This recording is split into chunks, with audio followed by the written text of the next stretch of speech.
Bienvenidos al podcast de You Trading, el portal con el mejor contenido para traders.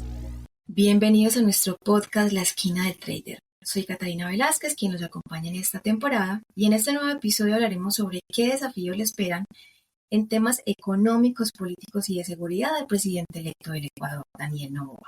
Para esto, nuestro invitado de lujo el día de hoy es Mauricio Alarcón Salvador.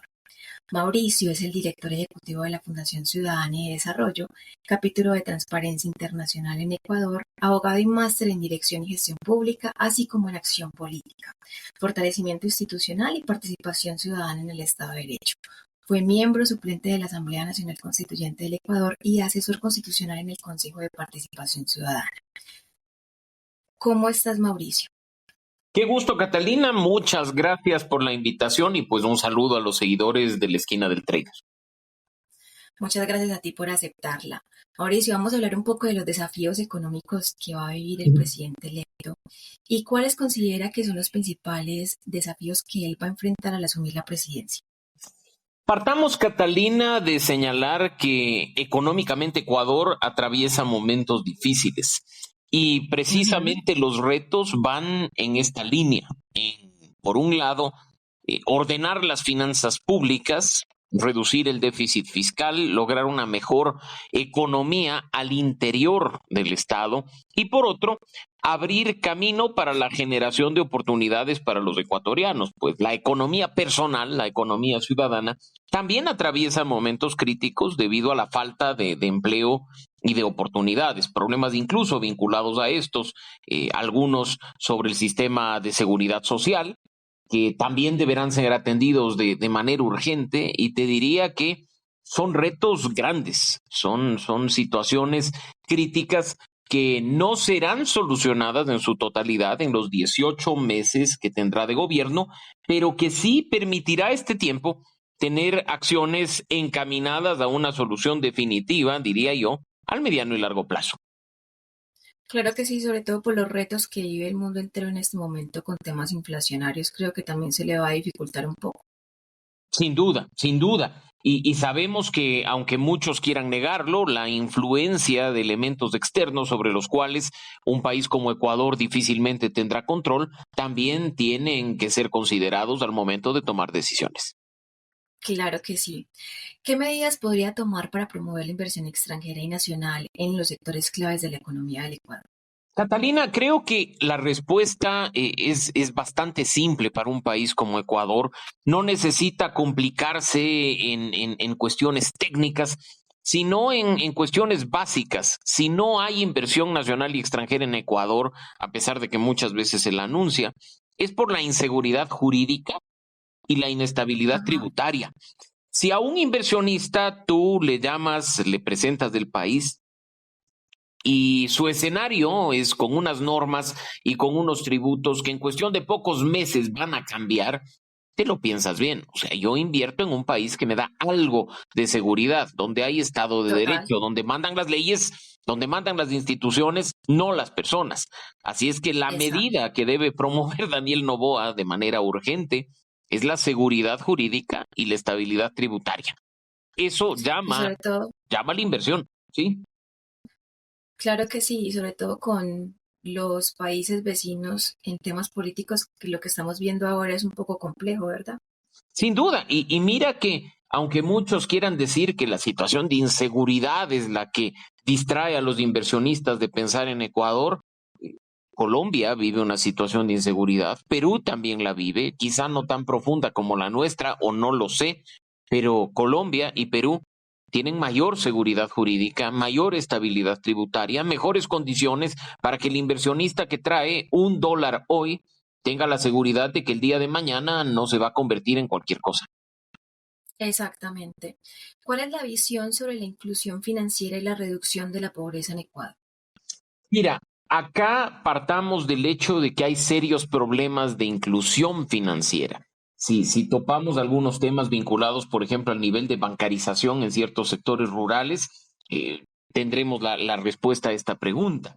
Daniel Noboa ha trabajado mucho con los sectores rurales Su padre, un empresario ecuatoriano, incluso ha tenido nexos con el sector financiero, tienen un banco relativamente pequeño, pero banco al fin aquí en Ecuador, y Ujú. creo que deben ellos tener bastante claro lo que significa la inclusión financiera, que va mucho más allá incluso, como te decía, de la bancarización, sino de generar incluso condiciones para que efectivamente se dé esta reducción de la pobreza en un país que tiene condiciones para hacerlo. El hecho de estar dolarizados, el hecho de tener cierta estabilidad económica general con niveles bajos de inflación, son buenas razones para trabajar en los frentes que realmente se necesita de cara a reducir la pobreza, a incluir a todos los ecuatorianos y a generar condiciones para que la población económicamente activa efectivamente así lo sea, ¿no? Así es que espero yo que con esa experiencia personal de vida profesional, no solo de Novoa, sino de su familia, haya una visión clara sobre a dónde apuntar y qué hacer al respecto. Claro, porque cuando el presidente tiene esa experiencia, se le va a hacer más fácil en ciertos aspectos, creería yo. Sin duda, y si te falta experiencia o te falta conocimiento, lo óptimo es rodearte de personas que puedan Exacto. suplir tus falencias. Así es que hoy estamos a la espera, durante las próximas semanas, de que se vaya definiendo el equipo de trabajo de Daniel Noboa y precisamente el frente económico es uno de los principales que llama la atención de los ecuatorianos. Así es. En cuanto a los desafíos políticos, ¿cómo planea construir puentes, promover el diálogo entre diferentes fuerzas políticas para poder lograr todos los consensos en temas cruciales para el país? Mira, Catalina, lo óptimo en un país como el nuestro, que atraviesa una situación política complicada, es soñar con que en la Asamblea Nacional todos remen en el mismo sentido, pongan por delante las necesidades del país y de los ecuatorianos y no caigan en simplemente la defensa de sus intereses particulares. Que el presidente de la República tenga en la Asamblea Nacional a un aliado para implementar los cambios que se requiera y en su equipo de trabajo a personas que estén dispuestas a ejecutar. Mira que los puentes son necesarios para alcanzar gobernabilidad política. El diálogo, el consenso es vital en estos momentos, tiene que ser llevado a cabo con transparencia y así Noboa y su círculo político lo han dicho. No están dispuestos a negociar cualquier cosa, ni están dispuestos a hacerlo de espaldas al pueblo ecuatoriano. Esperemos que así sea, pero en la misma línea. Y con los Claro mismos que sí. términos, Catalina, creo que frente a una situación política difícil, la gobernabilidad se debe lograr principalmente con el país, con los ecuatorianos, incluyendo a la ciudadanía en los procesos de toma de decisiones. Muy importante. ¿Cuál es la estrategia para asegurar esa gobernanza transparente y una administración pública eficiente en el Ecuador? Me quedo, Catalina, con una frase que Novoa utilizó en campaña y que espero que la ponga en práctica. Decía, cuando no se roba y cuando no hay sobreprecios, la plata alcanza. Y creo que, por un lado, claro, ahí tú estás apuntando hacia esa administración pública eficiente que mencionas, que no es otra cosa que utilizar los recursos disponibles de la mejor manera posible al servicio de los ecuatorianos, pero de otro, yo creo que la transparencia, esa gobernanza transparente que tú señalas, tiene que practicarse todos los días, mucho más allá de lo que dicen las leyes, y con cuestiones en las que ni siquiera se necesitaría de normas, sino principalmente de sentido común. La rendición de cuentas, y en la campaña Daniel Noboa lo decía, tiene que ser permanente, tiene que la gente saber lo que está haciendo su gobierno. E incluso te diría, de cara a una eventual elección definitiva de Noboa en 2025, en el caso de que decida candidatizarse, contar con estos elementos, demostrarle al país que se es transparente, que se es íntegro, que hay una buena administración pública y que ésta se gestiona de manera eficiente, va a ser una garantía de mayor éxito ante esa elección que te menciono.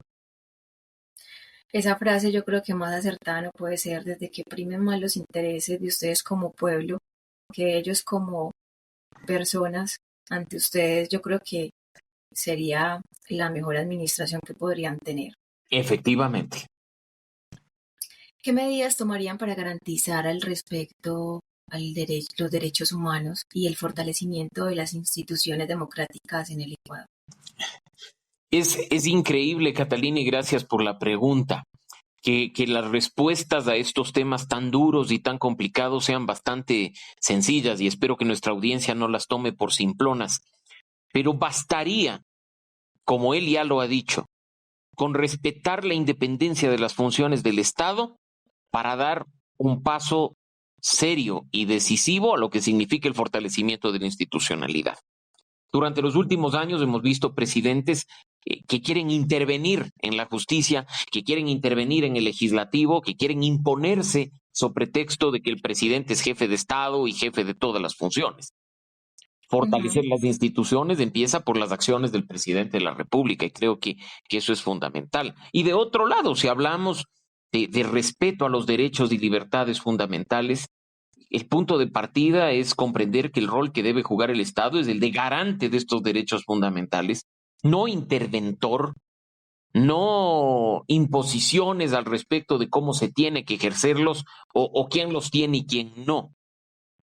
Esas medidas de poder actuar pensando en los ciudadanos, que es un tema que lo voy a decir de manera recurrente en este espacio, va a ser vital para todo esto, ¿no? Garantizar el respeto de los derechos fundamentales por parte de quienes ejercen el poder es simplemente decirles, mira, tú juegas rol de garante, no tienes que hacer nada más.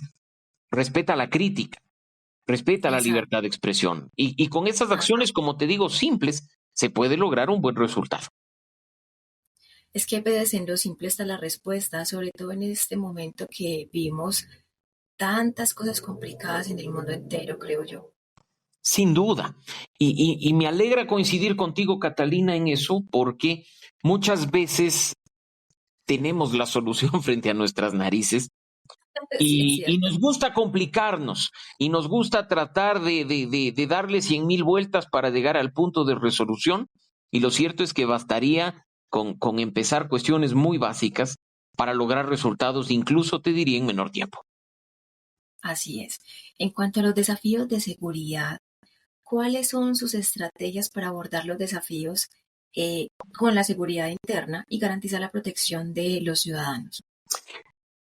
En buena hora que se tope el tema de seguridad, pues sigue siendo la prioridad para el país, ¿no? Te lo mencionaba hace un Sí, momento, creo que acá en los últimos años hemos visto un recrudecimiento de la violencia a manos del narcotráfico, del crimen organizado, y Noboa ha señalado que tiene un plan a mediano y largo plazo, no un plan coyuntural, que lleva a cabo acciones de nuevo vinculadas a lo que significa bastante elementalmente el fortalecimiento de las fuerzas de seguridad. No te olvides que aquí parte del problema radica en que la policía ni siquiera cuenta con equipamiento para hacer su trabajo, hasta cuestiones más complejas que él las ha mencionado, como ya reformas judiciales, y no me refiero a las normas punitivas, sino a la forma en que funciona el sistema de justicia y cómo se sancionan estos delitos, hasta cuestiones como las que hemos visto en los últimos días a propósito de la visita de Noboa a Europa, como la mejora del sistema de rehabilitación social en Ecuador. Así es que hay una estrategia que esperemos verla en acción de inmediato, pues los ciudadanos tenemos altas expectativas en cuanto a qué hacer para poner fin a esta violencia que nos está matando, nos está desangrando y nos está generando una fuerte intranquilidad. dínoslo a nosotros que acá en Colombia lo hemos vivido desde hace muchísimos años. Sí, y ustedes ¿Cómo? son, Catalina, como país, un buen Mm, ejemplo de cómo el esfuerzo colectivo, la vinculación de la sociedad, el pensar en los ciudadanos más que en otras cuestiones, puede viabilizar una solución o puede viabilizar una mejor forma de vida. Así es. Tú que hablabas ahora del crimen organizado del tráfico de drogas, ¿cómo planea enfrentar este tema en este momento él? Se ha hablado mucho de cooperación internacional y yo creo que ahí está la clave. Son varios países los que están sufriendo el embate del tráfico de drogas desde Ecuador, que se ha convertido en uno de los principales puntos de exportación de estas sustancias. Y creo que ahí, de nuevo, la cooperación internacional, el trabajo conjunto, no solo con los países de la región, sino incluso con países de otros continentes, es fundamental. La asistencia técnica internacional que nos puedan proporcionar para mejorar los controles, para estar pendientes de lo que sucede en nuestros puertos, en nuestras aduanas, va a ser fundamental. Y en el caso del crimen organizado, te diría que lo principal y que se ha mencionado es el hecho de ir de frente. Y para ello, primero se tiene que reconocer la existencia y la permanencia del crimen organizado en Ecuador, y pues en función de ello y del entendimiento de las dinámicas, del trabajo de los servicios de inteligencia, formar estrategias específicas que nos permitan poner fin de manera progresiva a estos temas, ¿no? Novoa lo ha mencionado, que dentro de su plan de seguridad denominado Fénix hay varios elementos vinculados a esto. Eso se puede revisar incluso a través de una búsqueda de Google, y esperemos que efectivamente, una vez en el poder, esto se active y no quede simplemente en el papel. ¿Cuál sería su enfoque para fortalecer las fuerzas de seguridad y promover la capacitación y la profesionalización de los cuerpos policiales? Catalina, esta pregunta tiene mucha relación con las dos anteriores, y te diría, Ajá. la primera, hay una permeación del crimen organizado y del narcotráfico en las fuerzas policiales. Entonces, uno de los puntos de partida es la evaluación y la depuración, algo que muchas veces es complicado, pero que tiene que hacerse. Es una decisión muy fuerte que puede traer consecuencias, pero que tiene que darse de manera obligatoria. Por el otro lado, hablábamos de los desafíos de la seguridad interna, de las garantías de los derechos humanos respecto de los ciudadanos. Y pues la Policía Nacional, las Fuerzas Armadas, si es que van a estar vigilantes de la seguridad de los ecuatorianos, tienen que conocer los derechos y libertades fundamentales. No solo te diría a través de capacitaciones, sino de nuevo del contacto directo con la ciudadanía, para no cometer violaciones que muchas veces ocurren en este tipo de contextos. Y finalmente, y no quiero quitar mucho tiempo, en el sentido de que el fortalecimiento de las fuerzas de seguridad increíblemente pasa por cuestiones tan elementales como el dotar de herramientas para que puedan cumplir su misión. El gobierno saliente, el gobierno de Lazo, no pudo ni siquiera comprar chalecos antibalas, dotar de armamento a la Policía Nacional en más de 2 años. Hoy eso se puede hacer de manera ágil, de manera rápida, de manera transparente y respetando la ley, siempre y cuando, por supuesto, haya voluntad política de hacerlo. Mauricio, muchísimas gracias por tu experiencia en este campo. Es muy importante conocer toda esta información sobre el Ecuador y su situación actual en temas políticos, en temas de seguridad y económicos. De verdad, esperamos tenerte pronto acá en la esquina del trader. Siempre un gusto, a la orden, un gran abrazo a la distancia para ti, Catalina, y para todos nuestros seguidores.